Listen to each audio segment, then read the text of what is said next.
Hi hello ಎಲ್ರಿಗೂ ನಮಸ್ಕಾರ, ಜೈ Hind. So ತುಂಬ ಜನನೇ ಕೇಳ್ತಾ ಇದ್ರು ಇಂಡಿಯನ್ ಏರ್ಫೋರ್ಸ್ ಒಳಗಡೆ ಇವಾಗ ಓಪನ್ ರೈಲ್ ನಡೀತಿದೆಯಲ್ಲ, ಸೊ ಅದ್ರ ಬಗ್ಗೆ ಡೀಟೇಲ್ಸ್ ಹೇಳಂತ ಬಿಟ್ಟು ಸೊ ಭಾಳ ಜನ ಕೇಳ್ತಾ ಇದ್ರು. ಸೊ ಹಾಗಾಗಿ ಈ ಒಂದು ವಿಡಿಯೋದಲ್ಲಿ ನಾವು ಇಂಡಿಯನ್ ಏರ್ಫೋರ್ಸ್ ಒಳಗಡೆ ಓಪನ್ ರೈಲ್ ನಡೀತಿದೆಯಲ್ಲ, ಸೊ ಅದ್ರ ಬಗ್ಗೆ ಈ ಒಂದು ವಿಡಿಯೋದಲ್ಲಿ ಸಂಪೂರ್ಣವಾಗಿ ತಿಳ್ಕೊಳ್ಳೋಣ.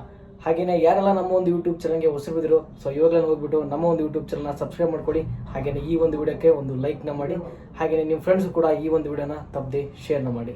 ಯಾರ್ದೆಲ್ಲ ನಿಮ್ದು ಹೈಟ್ ಕಡಿಮೆ ಇದೆಯೋ, ಹಾಗೇನೆ ನೀವು ಇವಾಗ ಅಗ್ನಿವೀರ್ ಒಳಗಡೆ ಎಕ್ಸಾಮ್ ಫೇಲ್ ಆಗಿದ್ರು, ಸೊ ನಿಮಗೆಲ್ಲ ಒಂದು ಸುವರ್ಣ ಅವಕಾಶನ ಅಂತ ಹೇಳ್ಬೋದು. ಸೊ ಇದ್ರೊಳಗಡೆ ನೀವು 152 ಹೈಟ್ ಇದ್ರೂ ಕೂಡ ನೀವು ಆರಾಮಾಗಿ ಪಾಸ್ ಆಗ್ಬೋದು.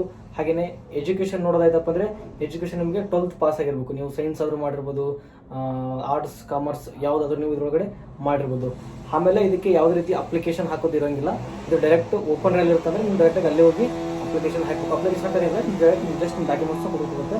ಹಾಗೆಯೇ ಅನ್ಮ್ಯಾರಿಡ್ ಅಂದರೆ ಮದುವೆ ಆಗಲ್ಲ ಅಂತ ಹೇಳಿದ್ರು, ಸೊ ಎಲ್ಲರೂ ಕೂಡ ಇದಕ್ಕೆ ಹೋಗ್ಬೋದು, ಅಟೆಂಡ್ ಮಾಡ್ಬೋದು.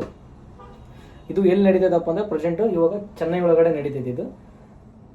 ಆಮೇಲೆ ಗಣಮಕ್ಕಳಿಗೆ ಅಂದರೆ ಬಾಯ್ಸ್ಗೆ ಯಾವ ತಾರೀಕಿಗೆ ಐತಿ, 30ನೇ ತಾರೀಕು ಬೆಳಗ್ಗೆ 6 ಗಂಟೆ ಅಂತ ಹೇಳಿದ್ರೆ, ಅಂದರೆ ನೀವು ಅದಕ್ಕೆ ಮುಂಚೆ ಹೋಗಬೇಕು. 4 ಗಂಟೆ 5 ಗಂಟೆಗೆ ಅಲ್ಲಿರಬೇಕು. 30 ಮತ್ತು 31ನೇ ತಾರೀಕು ನಿಮ್ಮ ರ್ಯಾಲಿ ಇರುತ್ತೆ. ನೀವು 30ನೇ ತಾರೀಕು ಹೋಗಲ್ಲಿ ಜಾಯ್ನ್ ಆಗಬೇಕು. ಅದಾದಮೇಲೆ ಅವ್ರಿಗೆ ನಿಮ್ಮದೆಲ್ಲ ಡಾಕ್ಯುಮೆಂಟ್ಸ್ ವೆರಿಫಿಕೇಷನ್ ಆದಮೇಲೆ ನಿಮ್ಮದು ಫಿಸಿಕಲ್ ಇರುತ್ತೆ. ಫಿಸಿಕಲ್ ಒಳಗಡೆ 16 ಮೀಟರ್ ಇರುತ್ತೆ. ಅದರೊಳಗಡೆ ಟೈಮಿಂಗ್ ಬಂದು ನಿಮಗೆ 7 ನಿಮಿಷ ಇರುತ್ತೆ. ಹಾಗೆಯೇ ಹೆಣ್ಮಕ್ಳಿಗೆ 8 ನಿಮಿಷ ಟೈಮಿಂಗ್ ಇರುತ್ತೆ. ಅದಾದಮೇಲೆ ನಾರ್ಮಲ್ ಪುಷಪ್ಸು, ಆಮೇಲೆ ಸಿಟಪ್ಸು, ಈ ಥರ ಸಣ್ಣ ಪುಟ್ಟ ಎಕ್ಸಸೈಸ್ ಇರ್ತವೆ. ಅವೇನು ಆರಾಮಾಗಿ ಮಾಡ್ಬೋದು, ಪಾಸ್ ಮಾಡ್ಕೋಬೋದು. ಇದಾದಮೇಲೆ ನಿಮ್ಮದು ಮೆಡಿಕಲ್ ಇರುತ್ತೆ. ಮೆಡಿಕಲ್ಲು, ಆಮೇಲೆ ಎಕ್ಸಾಮ್ಗೆ ಯಾವುದೇ ರೀತಿ ಟೈಮ್ ಇರಲ್ಲ. ಎಕ್ಸಾಮ್ ಕೂಡ ಅಲ್ಲೇ ಇರುತ್ತೆ. ಆಫ್ಲೈನ್ ಒಳಗಡೆ ಬರೀಬೇಕಿರುತ್ತೆ.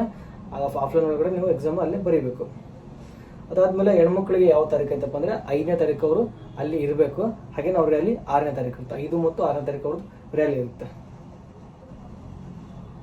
ಅದಾದಮೇಲೆ ಹೈಟ್ ಅಂತ ನಿಮಗೆ ಎಲ್ಲರೂ ಬಾಯ್ಸ್ ಆಗಿರ್ಬೋದು, ಗರ್ಲ್ಸ್ ಆಗಿರ್ಬೋದು, ಎಲ್ರಿಗೂ 152 ಹೈಟ್ ಇರೋದಷ್ಟೇ.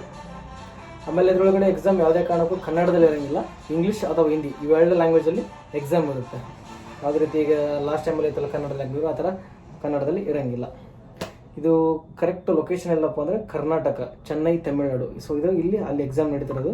ಆಮೇಲೆ ಮಿನಿಮಮ್ ಆಗಿ ಸೆಕೆಂಡ್ PUC ಅಂದರೂ ಪಾಸ್ ಆಗಿರಲೇಬೇಕಾಗಿರುತ್ತೆ. SLC ಮೇಲೆ ಯಾವುದೇ ರೀತಿ ಇಲ್ಲ. ಓಪನ್ ರೈಲಿ ಏರ್ಫೋರ್ಸ್ ಒಳಗಡೆ ನೀವು PUC ಮಾಡಿದ್ರೆ ಮಾತ್ರ ಇದಕ್ಕೆ ಅಟೆಂಡ್ ಮಾಡ್ಬೋದು. ಸೊ ಯಾರೆಲ್ಲ PUC ಕಂಪ್ಲೀಟ್ ಆಗಿದ್ದನೋ, ಸೊ ನೀವೆಲ್ಲರೂ ಕೂಡ ಈ ಒಂದು ಅಪ್ಲಿಕೇಶನ್ ಎಲ್ಲರೂ ಕೂಡ ಅಪ್ಲೈನ ಮಾಡಿರಿ. ಯಾರು ಕೂಡ ಮಿಸ್ ಮಾಡಬೇಡಿ. ಸೊ ನಿಮ್ಮೆಲ್ಲರಿಗೂ ಸುವರ್ಣ ಅವಕಾಶ. ಆಮೇಲೆ ಏಜ್ ಲಿಮಿಟ್ ಬಂದು 17 ವರೆಯಿಂದ 21 ಏಜ್ವರೆಗೂ ಮಾತ್ರ ಇದು ಅವಕಾಶ ಇರೋದು. ಯಾರೆಲ್ಲ ಅಗ್ನಿವೀರ್ ಫೇಲ್ ಆಗಿದ್ರು, ಸೊ ಎಲ್ಲರೂ ಹೋಗಿ ಈ ಒಂದು ರೈಲ್ನ ಅಟೆಂಡ್ ಮಾಡಿ.